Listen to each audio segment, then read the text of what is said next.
Assalamualaikum warahmatullahi wabarakatuh. Bismillahirrahmanirrahim.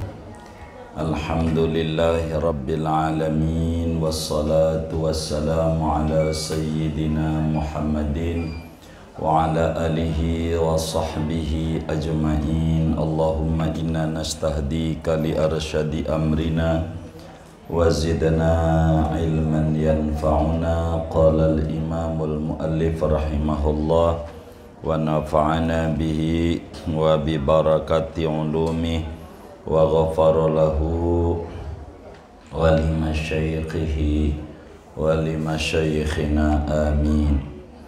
Warabi'u istiqbalu ainil ka'bati. Dan adapun syarat sah solat yang keempat, yaitu menghadap ainul Ka'bah, zatnya Ka'bah. Yaqinan fil qurbi, padahal yakin benar-benar menghadap pada jarak dekat. Wadhonnan, dan prasangka dan dugaan. Fil bu'di, pada jarak yang jauh. Illa, kecuali tidak wajib ngadep kiblat fi nafilatis safar, pada solat sunnah di perjalanan. Wa solati syiddatil khawfi, dan solat sangat takut. Wallahu a'lamu bis-shawabi. Segini, ibu-ibu sekalian, kajian kita pada pertemuan ini memasuki pembahasan terakhir daripada syarat-syarat as-sah solat, yang jumlahnya ada 4, di mana yang pertamanya kudu suci dari hadas kecil maupun hadas besar, kudu suci daripada najis yang tidak dimaafkan pada sholat. Kemudian yang keduanya kita disuruh menutup aurat. Ketiganya disuruh kita kudu masuk waktu, dan ini adalah yang terakhir. Jadi orang yang sholat itu diwajibkan oleh agama kudu menghadap kiblat. Dari mana dalilnya orang sholat itu wajib menghadap kiblat? Tentu dalilnya dari Quran dan hadis serta ijma' para ulama. Di dalam surat Al-Baqarah ayat 144, Allah subhanahu wa ta'ala berfirman, fawalli wajhaka syatral masjidil haram wa haitsu ma kuntum fawallu wujuhakum syatrah. Maka hadapkanlah wajahmu pada arah Masjidil Haram, yakni Ka'bah. Kita sholat wajib menghadap Ka'bah, begitu kata Al-Quran.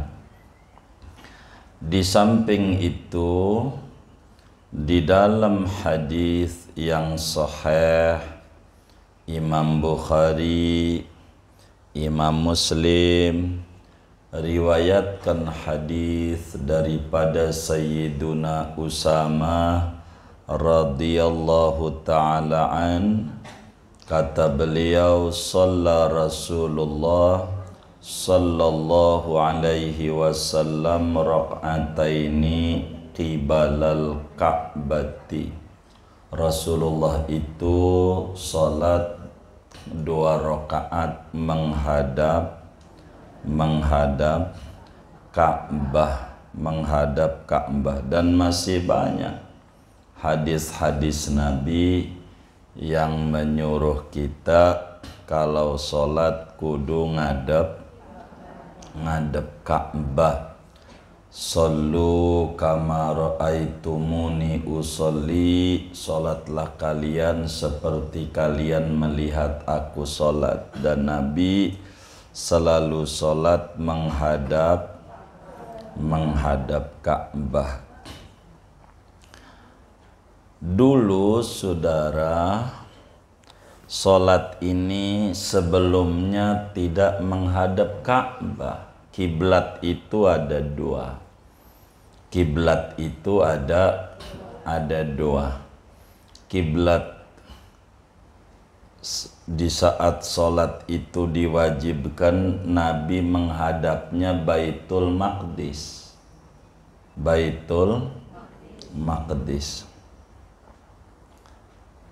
Setelah itu 17 bulan atau setahun setengah kurang lebih, baru setelah Nabi dan para sahabat sholat ngadep Baitul Maqdis yang sekarang ini perang Palestina, baru kemudian menghadap Ka'bah perintahnya.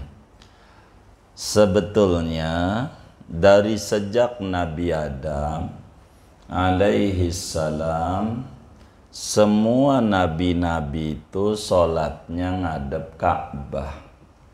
Sejak Nabi Adam. Ibu-ibu nih kalau diperhatikan dari wajahnya cucunya Nabi Adam. Gitu. Bener nggak? Iya. Nabi Adam. Jadi sama cucunya Nabi juga begitu. Jadi Nabi Adam, Idris, Nuh, semuanya Daud, Lut, semuanya. Nabi Ibrahim, terus Nabi Musa, Nabi Harun, semua tuh nabi-nabi, Nabi Yusuf, Nabi Yakub, semuanya ngadepnya sholatnya ngadep Ka'bah. Sampai Nabi Sulaiman alaihi salam. Di zaman Nabi Sulaiman dapat perintah dari Allah suruh ngadep Baitul Maqdis, kota Kudus begitu. Baitul Maqdis di Palestina. Dari sejak Nabi Sulaiman itu kemudian sholat ngadep Baitul Maqdis terus saja. Nabi-nabi sesudah Sulaiman nih semuanya, tidak terkecuali Nabi Zakaria, Kahdia, Nabi Yahya sampai Nabi Isa, semua sholatnya ngadep Baitul Maqdis, termasuk Rasulullah sallallahu alaihi wasallam. Saat sholat diwajibkan pada malam Senin tanggal 27 bulan Rajab, setahun sebelum hijrah ke Madinah, sholat itu wajib. Nabi sholatnya ngadep Baitul Maqdis. Nabi, karena memang arahnya ke situ, perintah Allahnya. Jadi Nabi di hatinya pengen banget arah kiblatnya dibalikin lagi seperti semula, yaitu ngadep ke Ka'bah, ngadep ke Ka'bah. Maka saat itu Nabi sholat asar di Madinah. Madinah bulannya bulan Sya'ban, sholat datuh di namanya sekarang Masjid Qiblatain.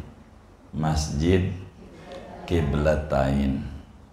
Di Madinah itu lebih dari 40 masjid yang disolati oleh Nabi Muhammad Sallallahu Alaihi Wasallam. Jadi masjid Rasulullah tuh banyak di Madinah, banyak. Bukan Nabawi aja, banyak di Madinah itu. Jadi pas lagi di Qiblatain tuh sholat asar baru 2 rakaat, turun perintah Allah, surat Al-Baqarah ayat 144, di mana Nabi disuruh oleh Allah supaya menghadap Ka'bah, suruh menghadap Ka'bah. Maka sejak sholat itu jadi 2 rakaat sholat asar ngadep Baitul Maqdis, 2 rakaat lagi ngadep Ka'bah. Sholatnya asar sholatnya. Maka tempat itu karena Nabi ngalamin 2 arah kiblat dalam satu sholat, disebut masjidnya namanya Masjid Qiblatain. Masjid 2 arah kiblat. Di Madinah adanya, enggak jauh dari Khandaq tuh. Namanya Masjid Qiblatain. Jadi ada 2 pengimaman. Pengimamannya ada 2 karena nabinya ngadep 2 arah.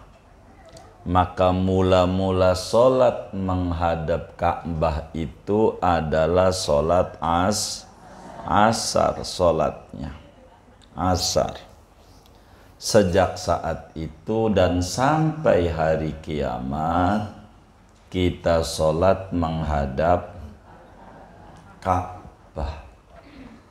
Sholatnya menghadap Ka'bah. Cuman sesudah kita tahu tuh sejarahnya, itulah jatuhnya pada bulan Sya'ban. Jatuh perubahan arah kiblat di bulan Sya'ban. Cuman setelah kita tahu bahwa kita sholat ini wajib menghadap Ka'bah, apanya yang kudu ngadep apanya? Yang kudu ngadep dadanya. Yang kudu ngadep Ka'bah dadanya, dada kita. Yang disuruh ngadep Ka'bah tuh dada, wajah enggak. Ibu sholat nengok enggak apa-apa, enggak batal karena yang patokannya adalah dada. Nengok ibu enggak apa-apa. Jangan sampai ibu sholat di rumah ada orang masuk pura-pura khusyuk, tapi di hatinya siapa tadi ya? Kan laki lagi pergi nih gitu. Tengok aja. Oh si Anu, oh udah nggak apa-apa. Sholat tuh begitu. Agama tuh nggak kaku. Begitu nggak apa-apa. Gitu. Sholat tuh begitu. Yang disuruh ngadep Ka'bah apanya? Dadanya. Ini ngadep Ka'bah. Nengok nggak apa-apa. Cuman kalau ibu main-main nggak ada hajat, itu bisa batal sholat. Tengok-tengok itu namanya olahraga. Kalau tengok-tengok mau ngapain? Begitu. yang kayak begitu. Tapi kalau ibu nengok orang nggak apa-apa. Sholat jangan pakai pura-pura ujungnya hatinya mikir siapa itu, tengok begitu, nggak apa-apa. Sholatnya nggak batal. Yang patokannya dan dada. Ingetin nih patokan dada ketika salam tuh sholat. Jangan dadanya muter. Jangan. Yang disuruh nengok wajah, bukan dada. Dada yang suruh nengok tuh wajahnya aja nengok tuh. Dadanya tetap. Jangan sampai badannya begini, dadanya ke sono. Kalau ke sono batal sholatnya di ujung. Jadi yang nengok tuh wajah. Saya nggak bisa wajah nengok nih. Belajar sama Tinatun. Gitu. Iya. Dia bisa dia tengok-tengok. Begitu. Jadi yang nengok tuh bukan badannya kagak yang gerak wajah, termasuk tangan yang nggak gerak tuh. Mau wajahnya nengok, tangannya begini. Namanya tari balet, tangannya diem aja begitu. Ada nggak tuh tangannya nengok tuh? Yang mana nih orangnya? Jangan. Enggak. Yang disuruh nengok wajah kalau salam. Ini kita lagi ngomongin menghadap kiblat. Jadi kiblat tuh ada dua, maka yai kita karena kiblat ada dua, enggak ngomongin ngadep kiblat, langsung aja ngadep Ka'bah. Takut salah kiblatnya, ngadepnya ke Baitul Maqdis. Padahal itu mah dulu gitu. Sekarang enggak, ngadep Ka'bah, menghadap. Yang disuruh ngadep adalah dadanya. Kaki enggak, kaki gitu, enggak mesti ibu kakinya dilempengin begitu, enggak, kakinya nyerong ibu enggak apa-apa, kakinya begitu, enggak mesti lempeng, ibu lempeng bagus. Cuman kan ini terkait kecilnya di bedong apa kagak, tahu di bedong enggak? Iya, kalau kakinya enggak di bedong, kakinya nyerong gitu, enggak lempeng. Jangan dipaksa dilempengin, susah deh, nanti enggak sholat. Jadi yang disuruh ngadap kiblat nih dan dada, yang lain penyempurna begitu. Yang lain ibu sujud, jadi jarinya ngadap kiblat muanya. Ibu ruku, jarinya ngadap kiblat. Bagaimana tuh ruku jarinya ngadap kiblat? Kalau diumpamakan duduk, jarinya ke sono semua kalau kiblatnya sana. Jangan waktu ruku tangannya begini renggang. Kelingkingnya nggak ngadep kiblat rukunya, jadi harus nempel tuh rapat. Kalau ruku rapat di lututnya tuh rapat, jangan sampai keluar dari kiblat nih. Kalau seumpama duduk, ruku kan ke bawah jarinya, tapi kalau didudukkan, kita duduk supaya ngadep kiblat, itu sunat. Kaki begitu ngadep kiblat, tapi enggak wajib. Ibu boleh kakinya nyerong, paksa lagi nyerong lagi, emang kecilnya gak dibedong, paksa lagi nyerong lagi. Udah nggak apa-apa yang kayak begitu, lagi udah kagak ada bedongan karena begitu, udah nggak usah. Yang penting dada menghadap, itu rumus gitu. Dada menghadap kiblat tuh rumus di dalam kita sholat. Kudu benar-benar ngadep kiblat dada. Sholat duduk begitu. Jadi kalau ruku mananya yang ngadep kiblat? Kalau ruku tentu palanya. Makanya kenapa palanya disuruh lurus nanti pada ngomongin rukun, biar kayak L. Karena biar ngadep kiblat tuh pala, jangan nunduk banget. Begitu tuh nunduk, kayak orang gak makan seminggu. Begitu, jangan turun banget, ntar aturannya pada ruku dah kita benerinnya. Kita lagi ngomongin diri. Nih wajib ngadep kiblat. Bagaimana cara ngadep kiblat ini?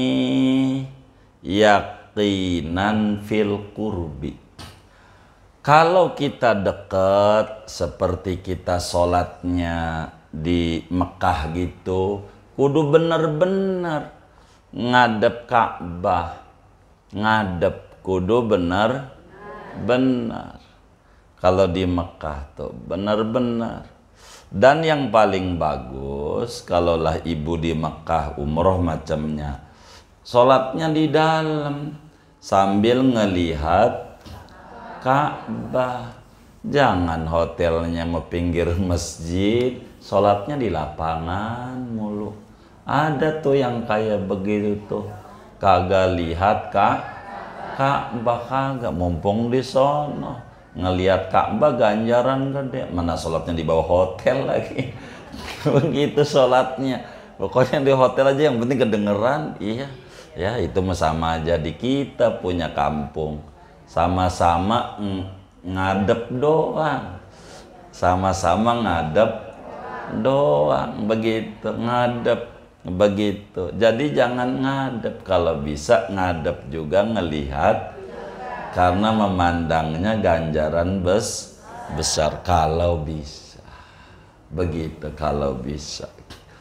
Jadi kalau di Ka'bah kudu bener-bener ngadep Ka'bah sholatnya, bener-bener.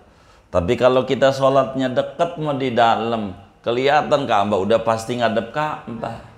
Nah kalau kita umroh, jangan dibawa ke kampung kita, praktek kita. Jadi ada orang pas pulang dari umroh, dia sholatnya ngadep timur.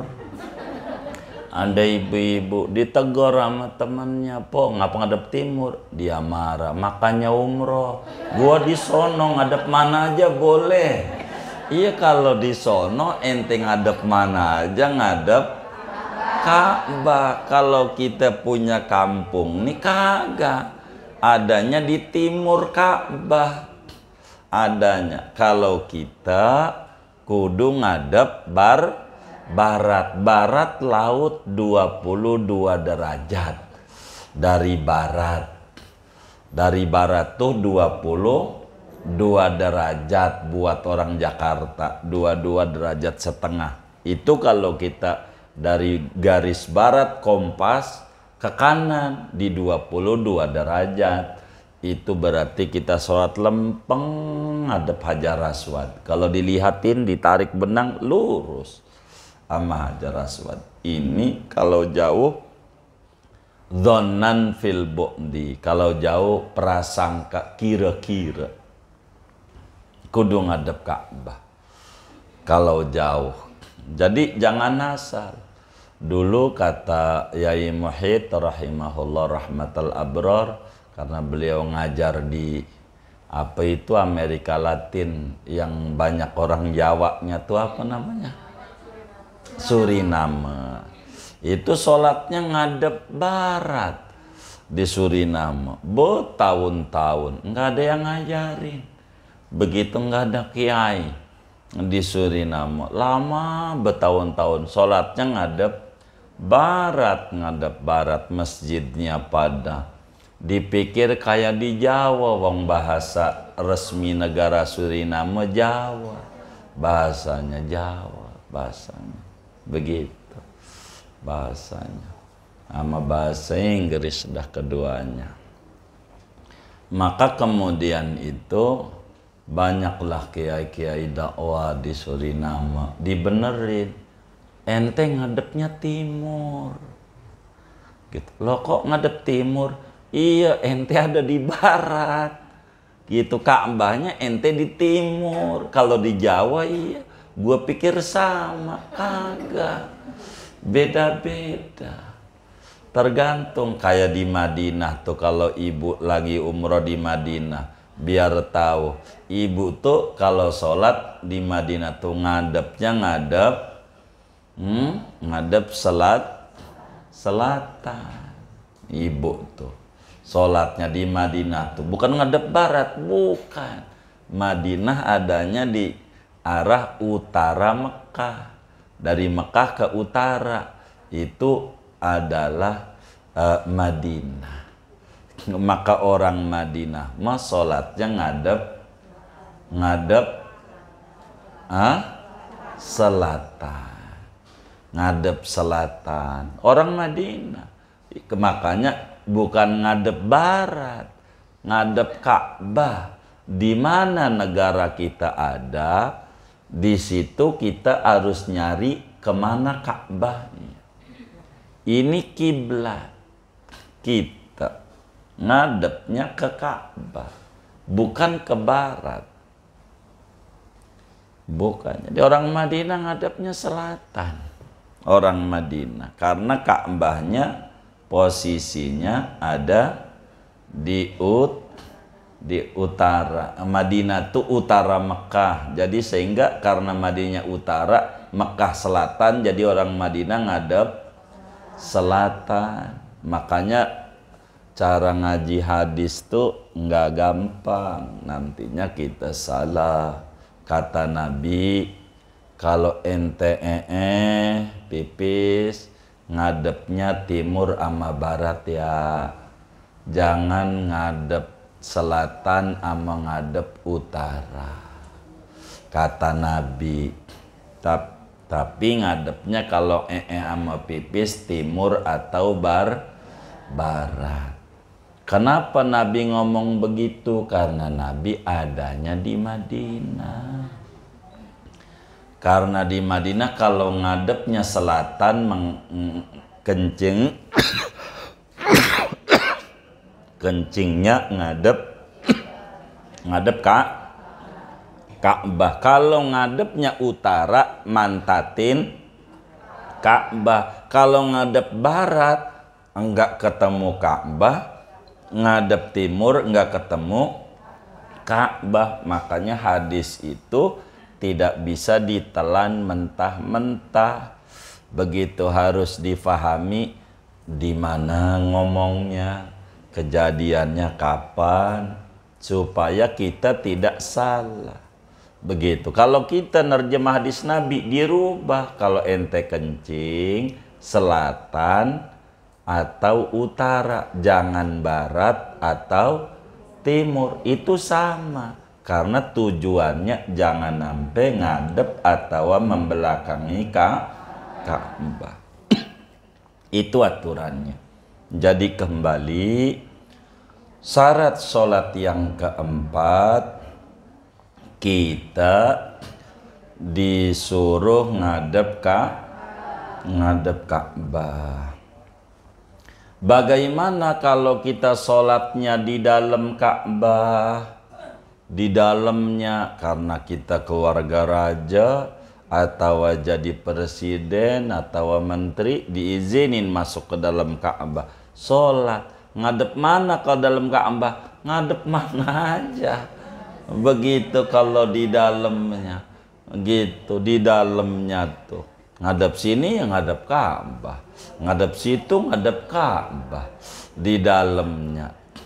Itu begitu. Ngadep Ka'bah. Karena patokannya kudu ngadep Ka'bah patokannya.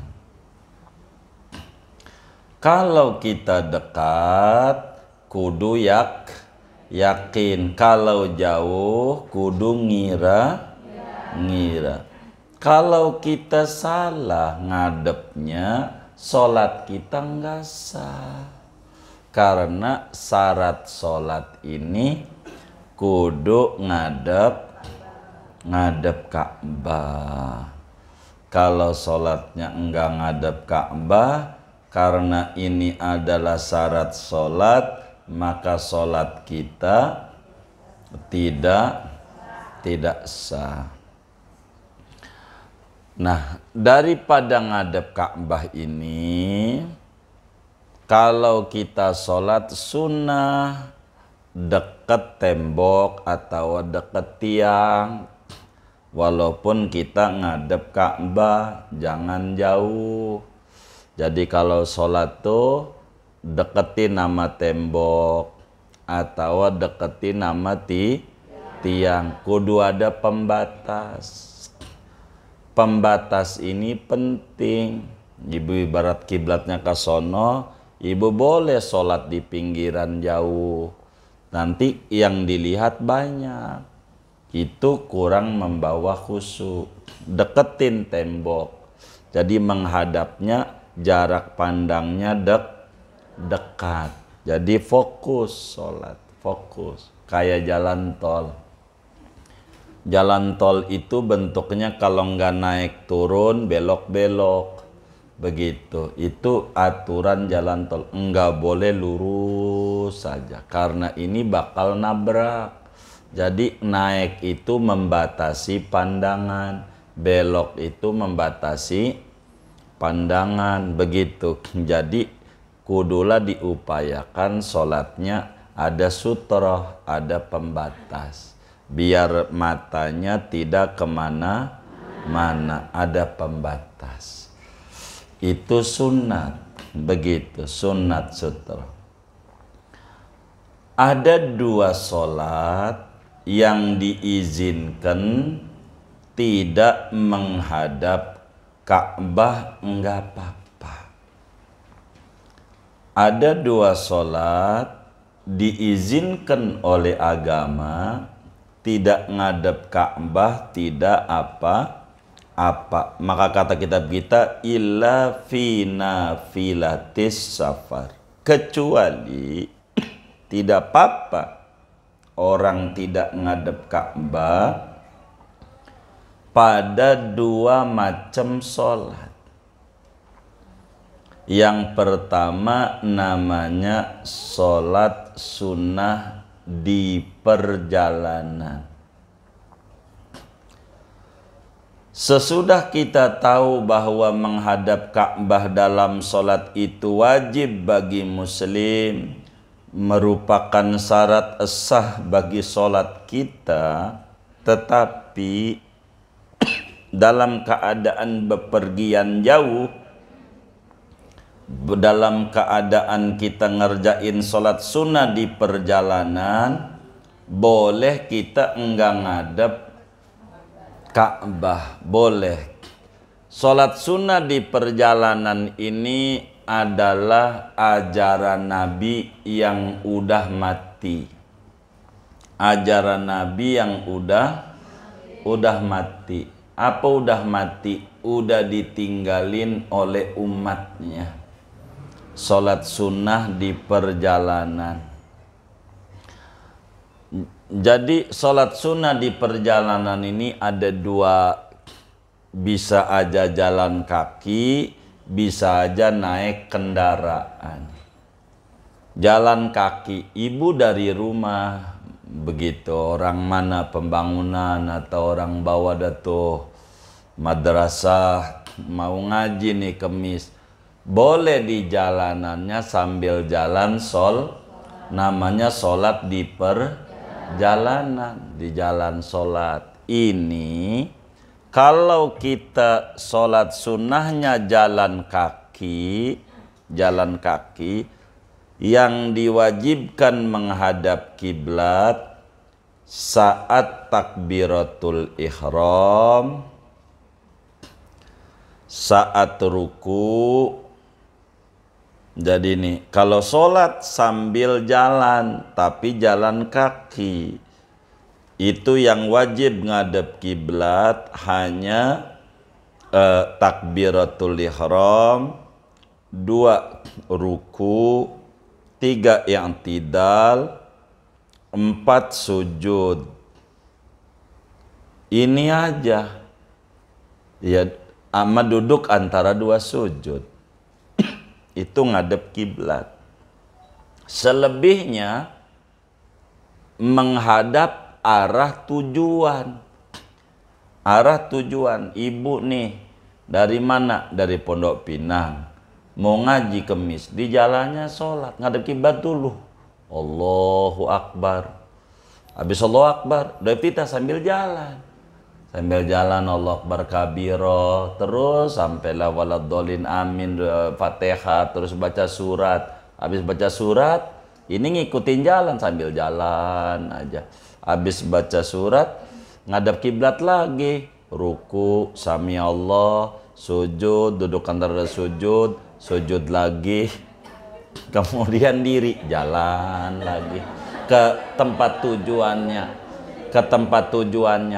terus saja. Rakaat 2 jalan, Fatihah surat, entar ruku ngadep kiblat, sami Allah, sujud, duduk antara sujud, sujud kedua, kemudian tasyahud sambil diri, jalan atahiyatulnya. Selesai ya muqallibul qulub, assalamualaikum warahmatullahi, assalamualaikum warahmatullahi.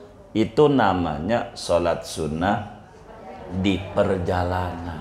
Ibu udah pernah ngerjain belum? Nah, pulang dari ngaji ini.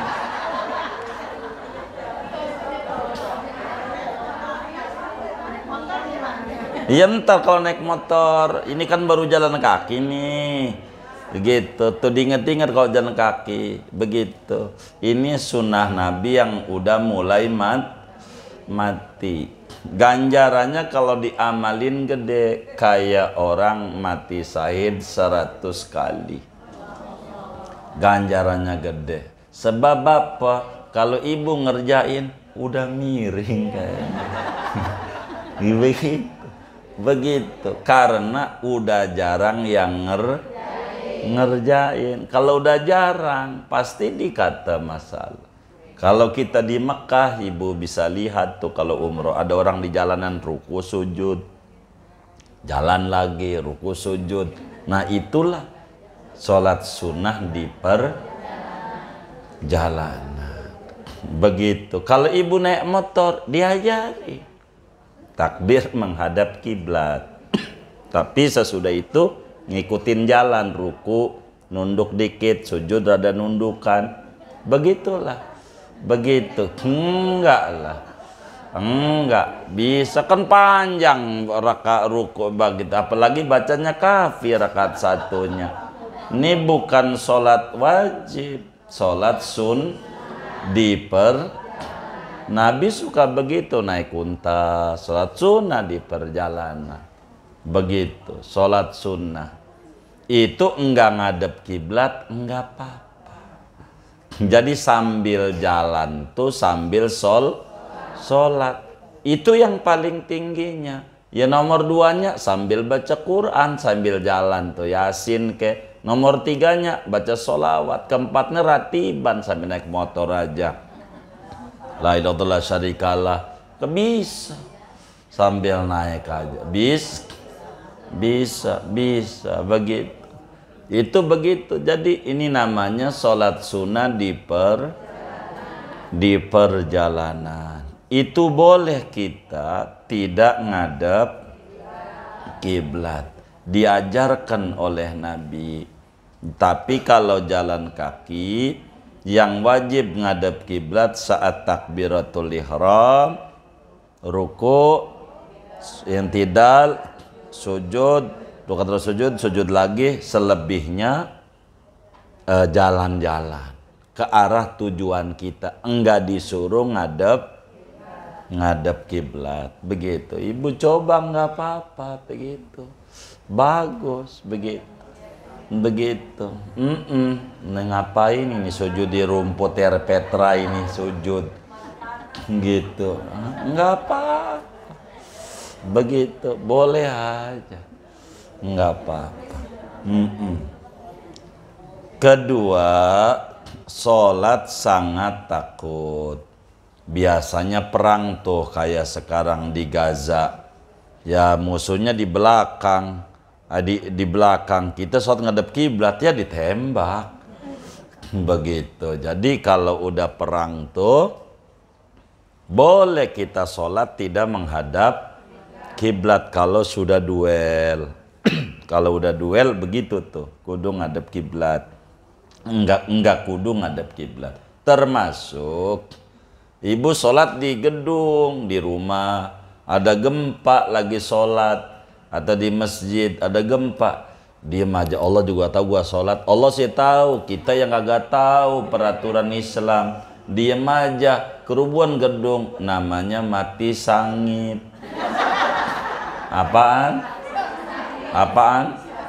Mati sangit namanya, salah agamanya. Kalau ada gempa, ibu lari dari rumah keluar. Walaupun lagi, enggak apa-apa, enggak batal, enggak batal. Sampai luar, ibu lempengin lagi ngadep kiblat. Tadi udah sampai mana? Tadi sampai baca itu, wala antum abdun ma'bud ya, terus ya, sambil jalan. Nah, udah di tempat aman baru ngadep kiblat lagi. Itu agama. Ajarannya tuh segitunya diajarin. Inilah Islam yang namanya rahmatan lil alamin. Begitu, jangan diem aja. Ada gempa diem aja. Pakai pura-pura Allah, kagak. Gitu. Kita juga tahu begitu. Ente gak khusyuk, jalan aja. Enggak batal, termasuk lagi sholat, mana dompetnya ditaruh di depan, ambil maling, paranin, enggak batal. Namanya sholat sangat takut, begitu, takut sama diri, sama jiwa, takut sama harta, begitu, termasuk dalam peperangan. Begitu boleh kalau udah berkecamuk duel tuh sholat. Lagi perang aja masih disuruh sholat. Cuman bedanya banyak kelonggaran. Boleh kita sambil nendang, sambil nonjok, sambil angkat senjata, enggak ngadep kiblat, boleh. Inilah syarat-syarat sholat. Singkatnya, orang sholat wajib ngadep kiblat. Yang kudu ngadep dada. Ada sholat yang diizinkan enggak ngadep kiblat, ada dua. Pertama, sholat sunnah di perjalanan. Yang kedua, sholat sangat takut. Ibu ada banjir, ya kan? Banjir. Jangan diem aja lagi sholat. Ibu lari. Diem aja, biarin aja. Allah juga tahu gua sholat. Iya, kalau kita kanyut, gitu, mati sangit.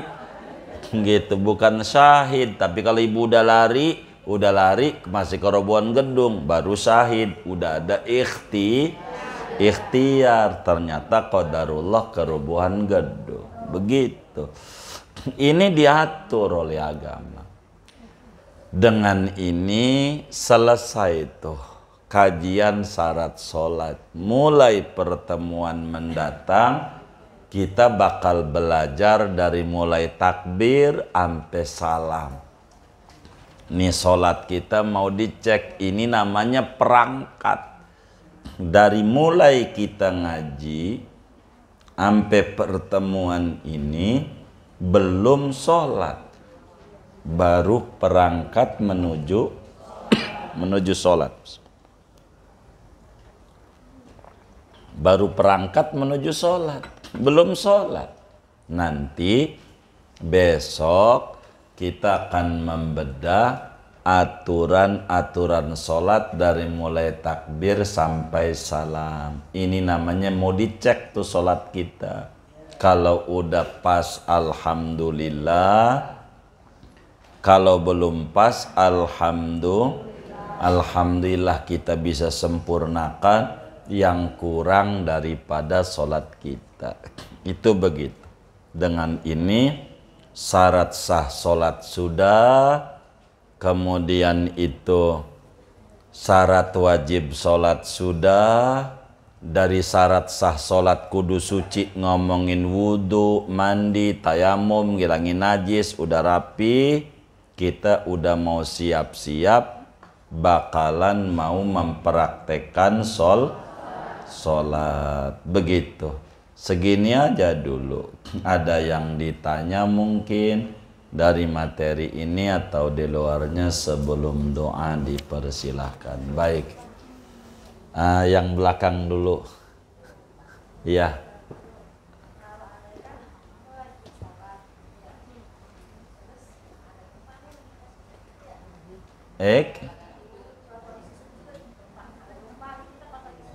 Ada apa? Oh, gempa. Kenapa tuh? Jalan. Kalau kita takut mah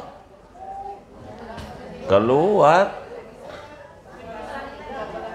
Iya, nanti sujud lagi yang belum sujud. Kalau habis sujud dudukan tersebut tinggal duduk antara dua sujud. Kalau umpamanya gempanya besar, yang kita takutkan rasa ketakutan ini beda-beda antara orang. Begitu. Keluar, apalagi kayak di gedung-gedung di apartemen, goyangnya berasa. Turun, begitu. Iya baik. Kalau sholat menghormati waktu itu wajib diulang kembali saat terpenuhi persyaratan. Saat terpenuhi persyaratan, kayak sholat di kapal, kita sholatnya ngadep timur, pulang dari umroh emang Ka'bahnya di barat, kapalnya ngadep timur, jadi ulang, itu kurang persyaratan, sama dengan belum sholat, kurang lebih demikian. Iya bunda. Saya mau bertanya balik lagi yang materi yang waktu itu tentang suci. Iya. Suci itu kan ada kategorinya ya, misalnya najis. Ada yang kelihatan, misalnya dari gini. Pernah saya dengar harus hilang rasa, rupa, dan bau. Nah, sekarang misalnya contohnya darah haid, misalnya darah haid di celana. Kita udah berusaha cuci, terus nggak hilang gitu. Udah pakai apa aja gitu, nggak hilang, masih ada nodanya. Apakah sih itu sudah memenuhi persyaratan suci yang tadi dikatakan harus hilang rasa, rupa, dan bau? Itu pertanyaan pertama. Iya. Pertanyaan kedua di luar materi yaitu tentang ziarah kubur. Saya ada jamaah yang minta ziarah kubur. Cuma saya masih ragu dalam artian begini. Di Jakarta ini mungkin saya minta referensi dari Pak Kiai. Baiknya kita menziarahi kubur yang di seputar Jakarta ini, kuburan wali itu siapa aja? Karena pernah saya dengar ada kuburan yang kuburan palsu gitu. Nah, berkaitan dengan jamaah yang minta, makanya saya khawatir yang saya kunjungi itu yang tidak disarankan oleh kita. Mungkin sekian pertanyaan saya. Baik. Jadi najis ini, kalau najisnya ainiyah benda, kudu hilang rasa, warna, dan bau. Bagaimana kalau memang sulit? Tidak mengapa kalau warna doang, dimaafin. Kalau warna doang, sebagaimana dimaafkan kalau bau doang. Kalau bau doang. Kalau warna dan bau ada, ini enggak dimaafin. Atau kalau rasa ada, zatnya ada, itu udah nyata masih najis. Jadi seperti darah haid yang nempel di celana atau di sarung, di batik atau di rok. Ini ada kalanya udah dicuci, masih bikin Pulau Kalimantan, masih ada gambarnya. Padahal udah kita bersihin, enggak apa-apa, masih suci, enggak kudu hilang karena ini udah hilang rasa dan bau udah enggak ada, cuman warna doang ada, ngotak bekas darah men. Kan darah men itu kan tajam, jadi sehingga warna membekas, dan karena tajamnya darah men, seringkali perempuan tuh boros sama celana dalam, begitu boros, itu begitu. Jadi sehingga kalau warna doang tidak mengapa, udah kelewat di riyadnya itu pada materi najis. Halamannya saya nggak hafal, halamannya nggak hafal, bukunya beda. Kalau pengen di buku ibu saya pinjam satu bukunya, saya pada babnya biar ibu kita bisa nerangin. Saya beda halaman kitab kita. Jadi pada bab najis ini di sini dijelaskan pada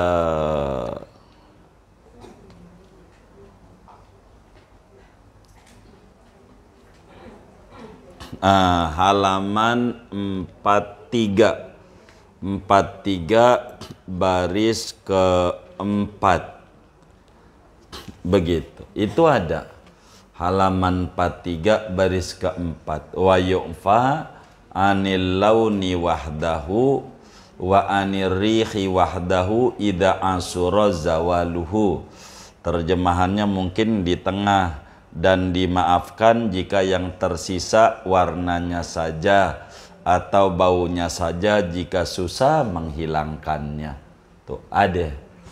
Tuh, itu dalilnya yang tadi ditanya di kitab Riyadnya. Dalilnya itu. Kedua, ziarah kubur. Perempuan kalau kepada orang-orang soleh, nabi, begitu wali-wali, ulama-ulama masih disunahkan untuk ziarah. Begitu sunnah ziarah ke kubur Nabi biar perempuan.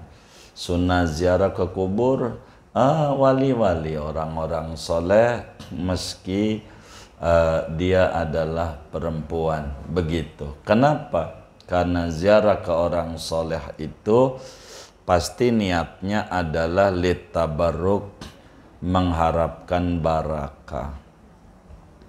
Jadi tidak mengapa begitu ziarah ke orang-orang soleh. Silakan saja bunda kita ajak jamaahnya untuk ziarah ke orang-orang soleh. Bagus. Sampai ada ulama bilang idza daqat bikal umur fa'alaika bi ahlil kubur min dawil khuyur. Bila Anda sudah mumet mentok urusan yang ada, Anda ziarah saja ke orang-orang soleh. Sebablah di sisi orang-orang soleh itu ada malaikat yang mengamini daripada doa-doa kita, yang mana Allah mudahkan mengijabah hajat-hajat kita. Tentu bukan minta ama wali, tapi minta ama Allah. Ini sababiah saja, sababiah saja.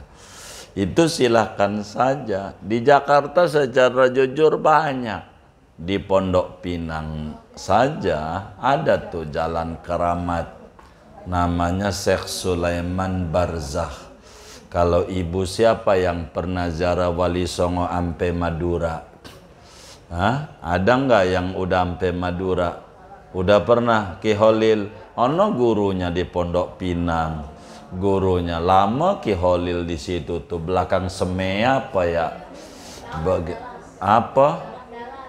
Apa namanya? Keramat Jalan. Wah, iya pokoknya di situ aja dah. Begitu namanya Keramat Pondok Pinang, Syekh Sulaiman Barzakh. Dari sini 5 menit ke situ. Dari sini. Saya sering ziarah, santri-santri ini banyak ziarah ke situ. Ki Holil Bangkalan jadi ulama gede, di situ lama. Di Pondok Pinang, di pantatnya Semea. Semea berapa? SMK sekarang mah.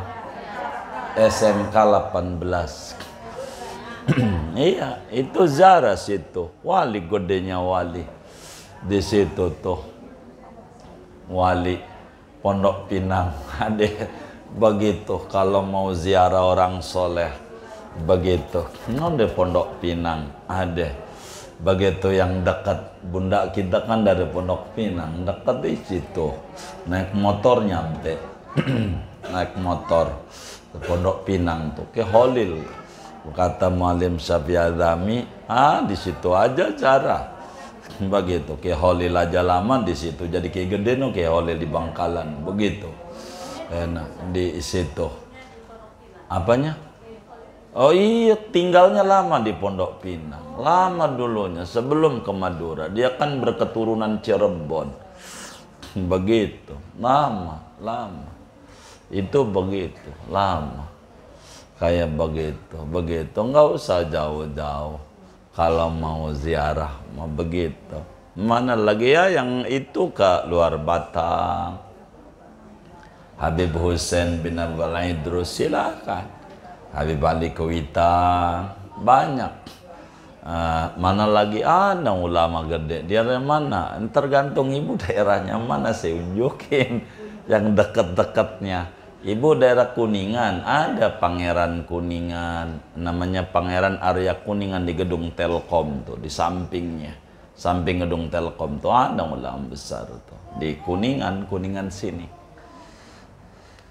Banyaklah walimu, banyak banget walimu di Jakarta ini, banyak.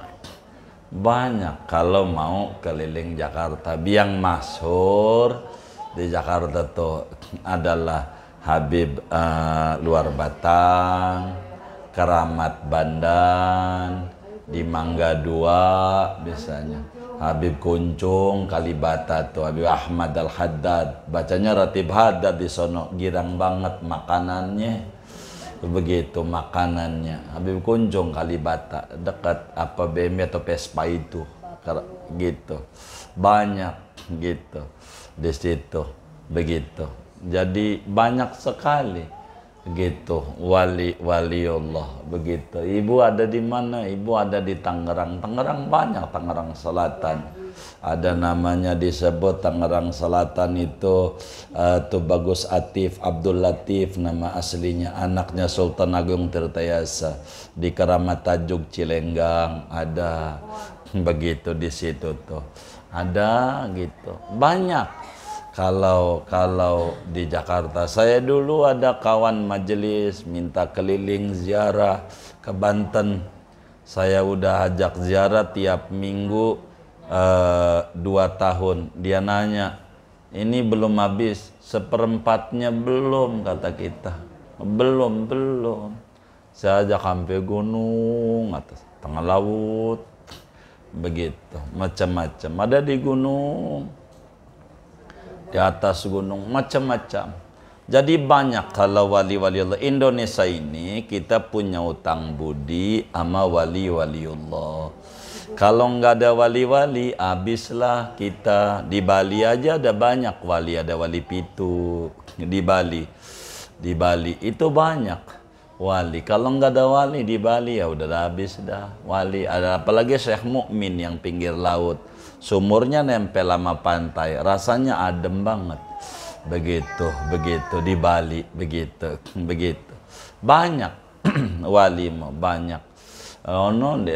Pokoknya sepanjang jalan, bunda kita mau jalur selatan, mau jalur utara, semuanya wali. Ya bunda mau kemana? Pekalongan ada Habib Ahmad bin Talib Al-Atasopuro. Ya bunda mau pengen Ratib Haddad, baca Ratib di Tegal aja, di Keraton di Tegal. Itu cucunya Habib Thohir Al-Haddad, cucunya Imam Haddad. Banyak wali-wali begitu. Bukunya udah saya susun, cara doanya, bahkan dalilnya, kenapa kita penting ziarah ke orang soleh. Ini loh dalil-dalilnya, saya udah buatkan. Begitu, saya udah buatkan. Begitu, tentang pentingnya ziarah ke orang-orang soleh. Begitu, nggak apa-apa, bagus.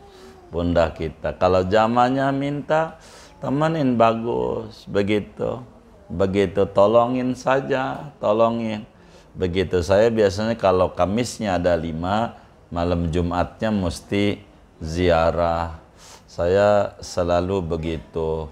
Setiap bulan bila Kamisnya ada 5, itu mesti malamnya ziarah. Nggak tahu nih, terakhir ziarah kemarin ke Kiai Hamid di Kemang, Parung. Terakhir ziarah. Begitu, dengan kawan-kawan.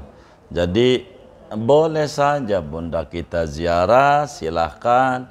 Sebelum ziarah ntar doa-doa dipimpin, diatur, adab-adab sebelum ziarahnya bagaimana. Ini Islam mengatur ziarah-ziarah ke orang-orang soleh. Silakan saja, dalilnya banyak. Jadi kalau di Jakarta dah paling enggak kalau orang tuh punya usaha ya sebulan sekali main keluar Batang, begitu ziarah gitu.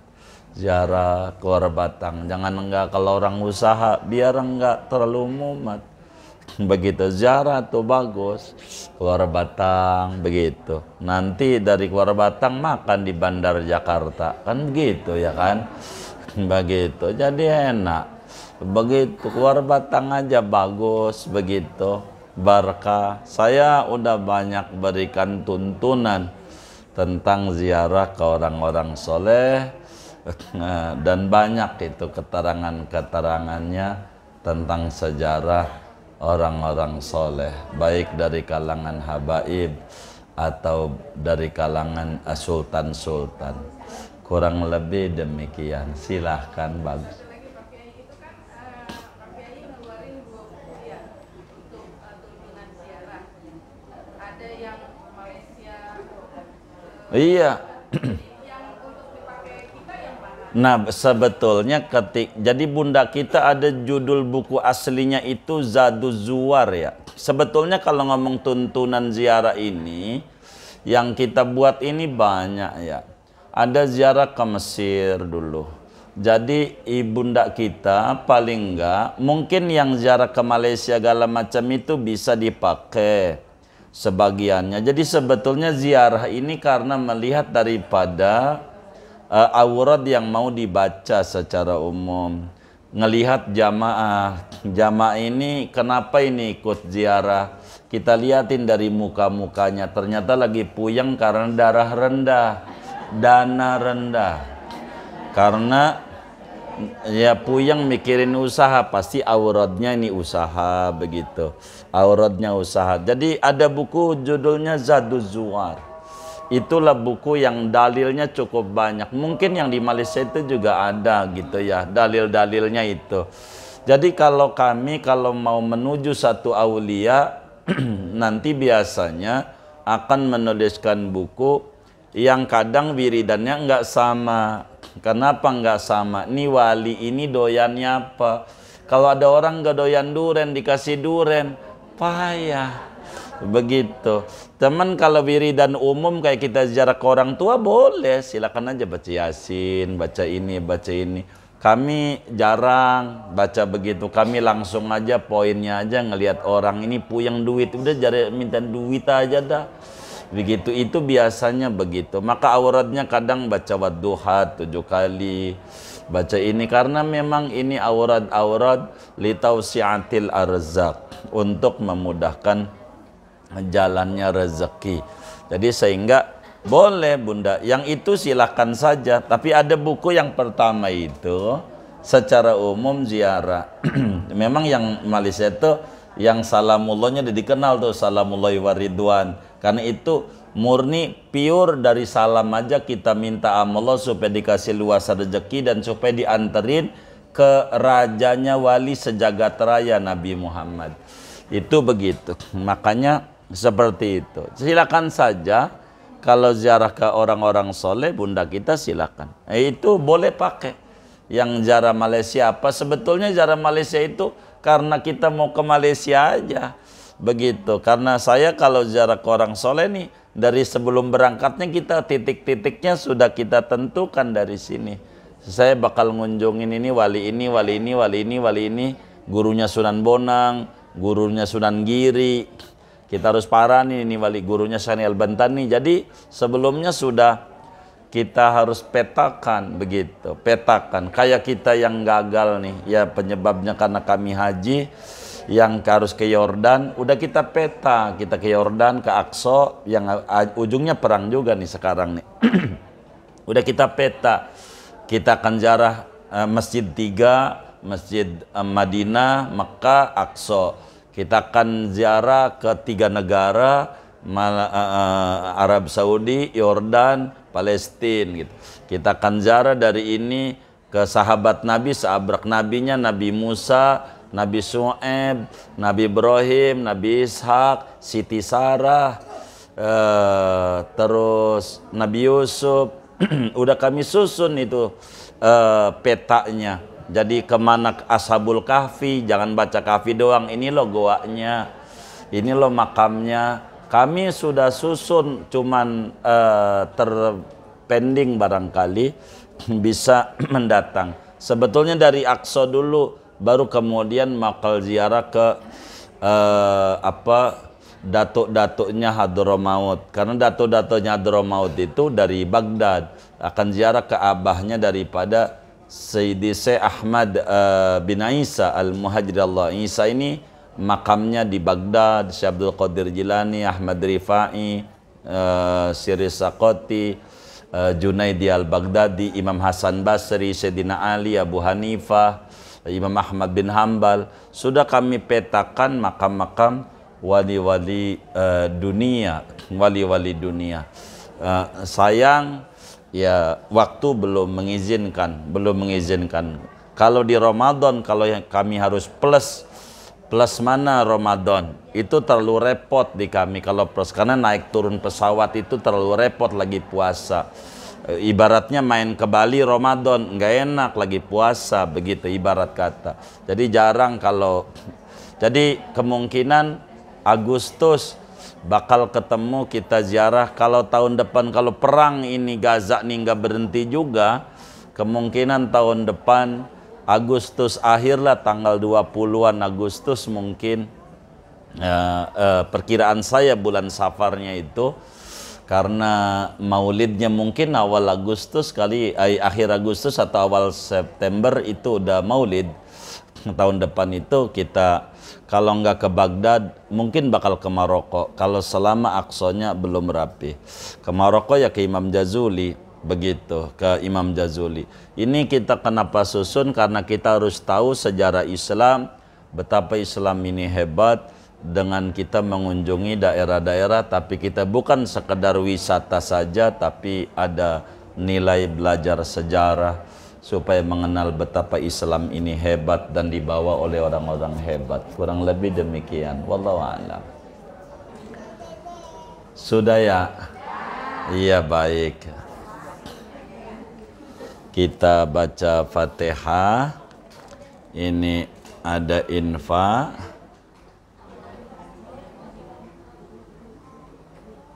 dari hamba Allah. Mudah-mudahan infaknya diterima oleh Allah, diganti berlipat-lipat ganda, diberikan rezeki yang luas, yang halal, yang barakah. Anak keturunannya Allah jadikan hamba-hamba Allah yang saleh dan salehah. Allah sehatkan zahir batinnya, Allah kabul hajat dunia hajat akhiratnya. Allah sampaikan ganjaran pahalanya kepada almarhum almarhumah yang beliau niatkan kubur mereka menjadi raudhah min riyadil jannah. Amin. Al-Fatihah.